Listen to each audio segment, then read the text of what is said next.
what are you grateful of about Canada? Well, there might be multiple, but there's one answer that you can save, and then later you can tell me if you got it right. Because there's one answer, and that answer I will be talking about for my presentation. So, what I wanted to, the answer to that was Canada is a multicultural country.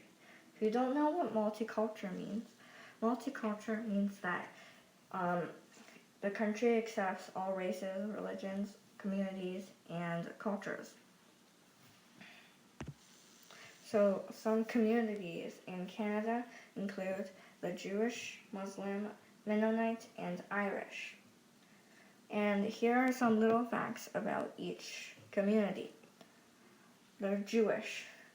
Well, the Jewish, actually, the men wear these hats called kippas, if that's how you pronounce it.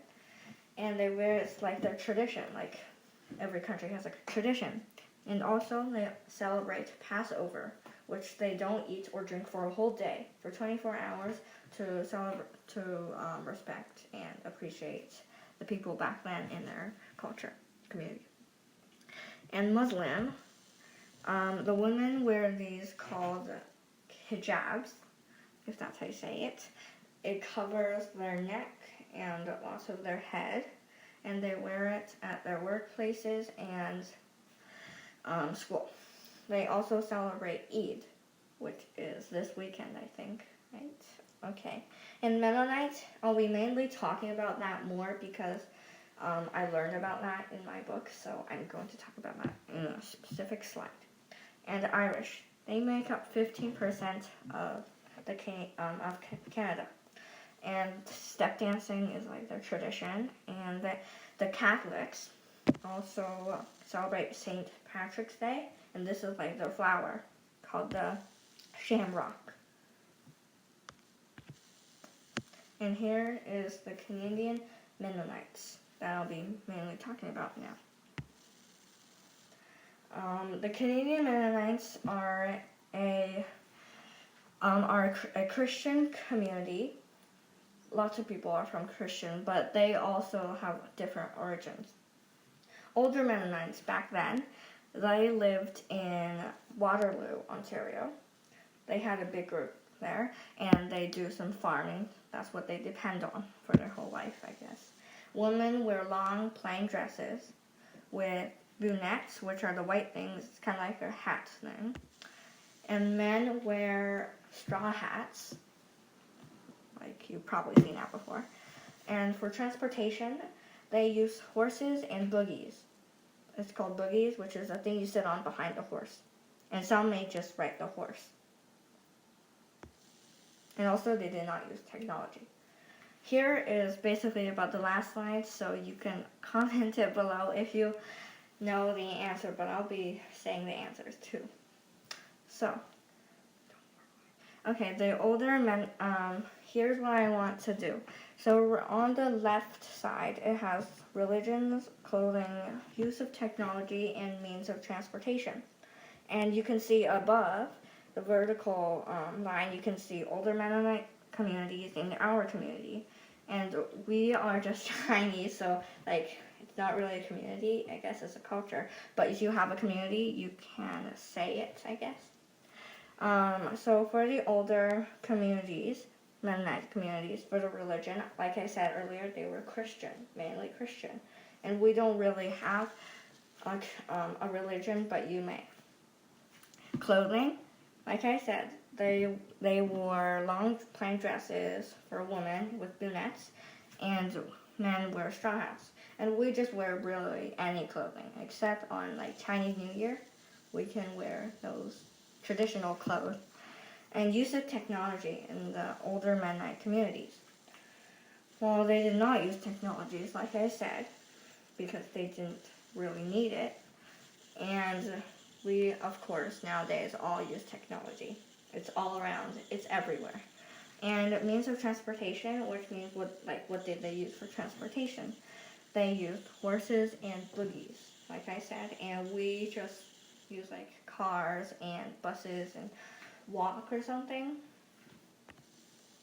And here, that's basically about like the communities part. And now here's a part 2, and it's about the ethnic neighborhoods, which are like cultures.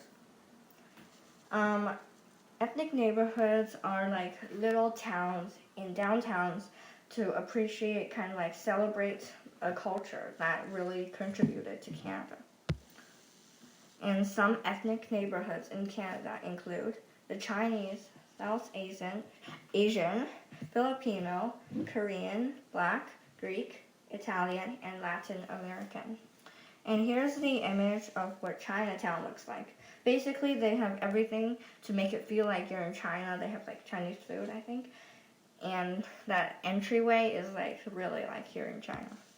And here is a Korean town.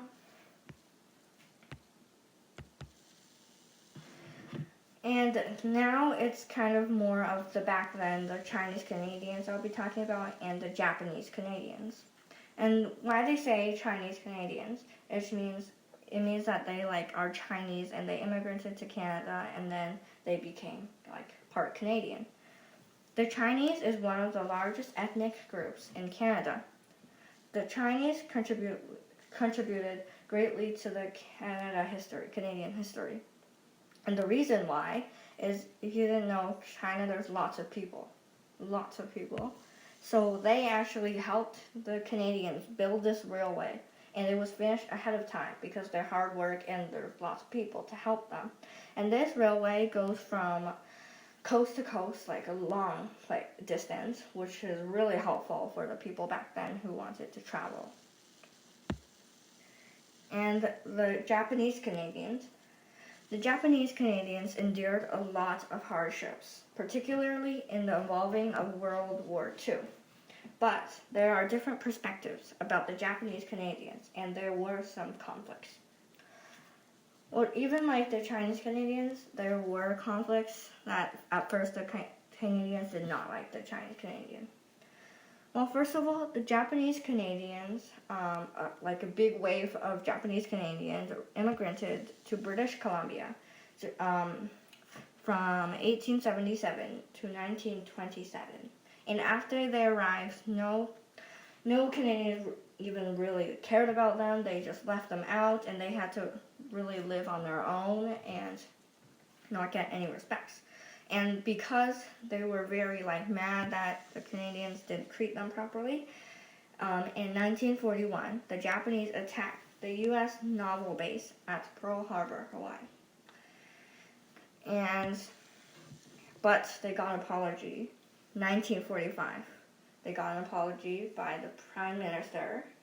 And here is what I will be saying now. Whose perspective do you agree with? I'm not going to show you the faces, but here's just a little sneak peek. And they based on saying about the Japanese Canadians, and you're going to have to say who said the right thing. Ian Alistair Mackenzie, Federal Cabinet Minister, 1944. He said that it is government's plan to get these people out of BC as soon as possible. Let our slogan be for the British Columbia, no Japs from the Rockies to the seas. Means they do not want Japanese. And Brian Mulroney, Prime Minister of 1944. We cannot change the past, but we must, as a nation, have the courage to face up to these historical facts. I speak for all members of the House today.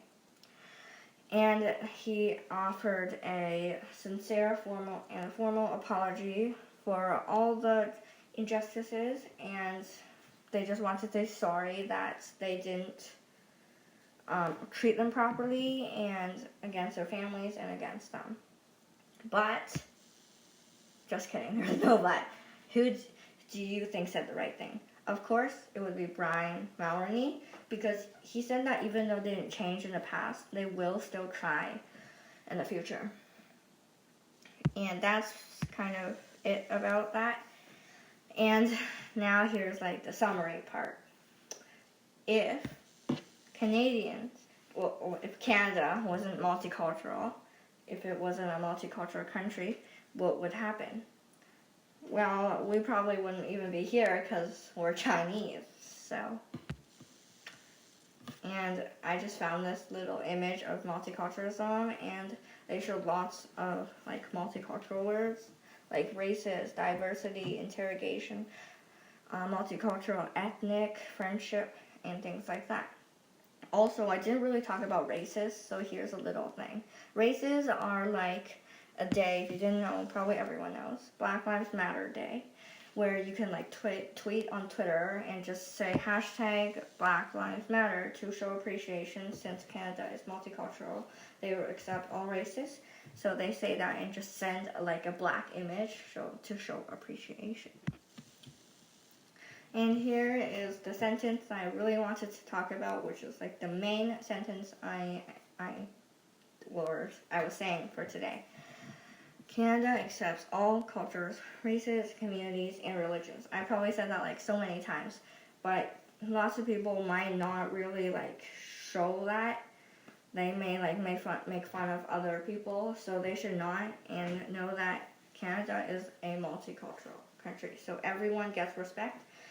And so